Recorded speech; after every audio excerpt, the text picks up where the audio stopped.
We appreciate our history through images and art, and these eyes have seen a lot of the past. The biggest challenge is to have a blank canvas in front of you.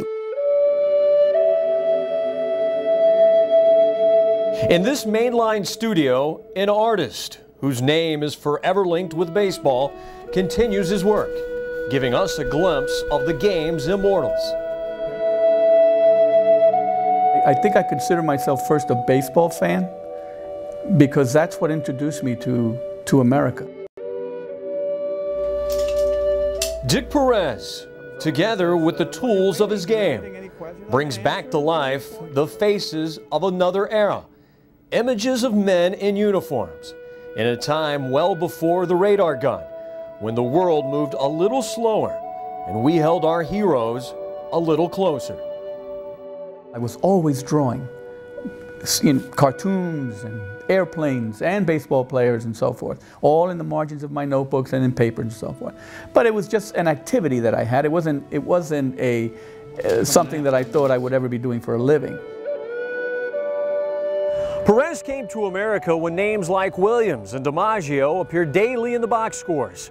The young boy from Puerto Rico landed in Harlem and turned to baseball to find his way, and soon realized everything the game had to offer. What colors am I going to I was a card collector. I mean, I had one of the biggest rituals that I had in New York was every spring stopping at the candy store and opening up the package of those new cards that were issued for that year.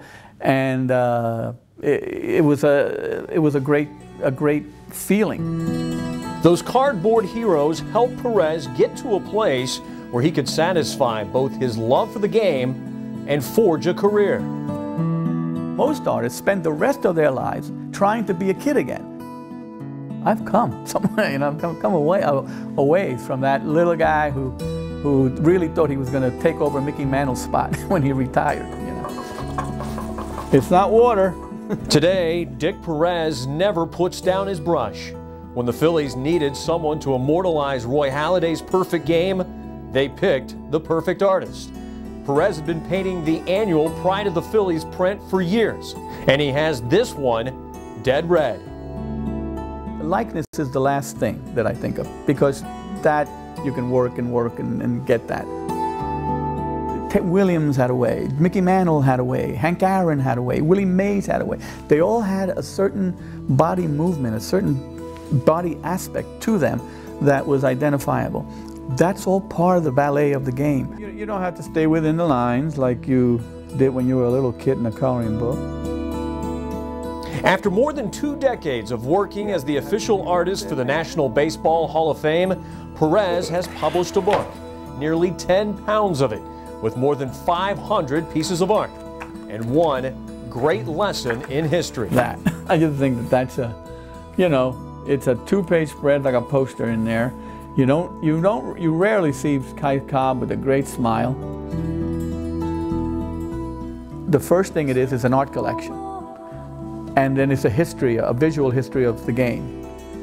And finally, it's a retrospective of my work. Perez shares the game. His portraits take you beyond the field. He brushes past the lines on each face, moves into the player's soul, sharing the character of the player and his game.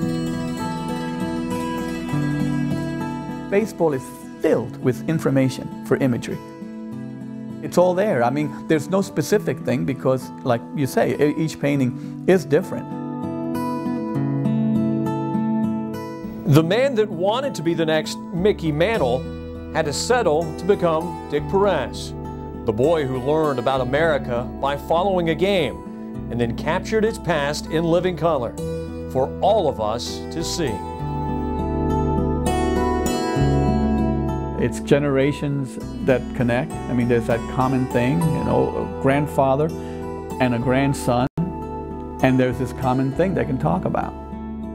It's a game that is, yeah, more than a game. It is a lot to do with ourselves.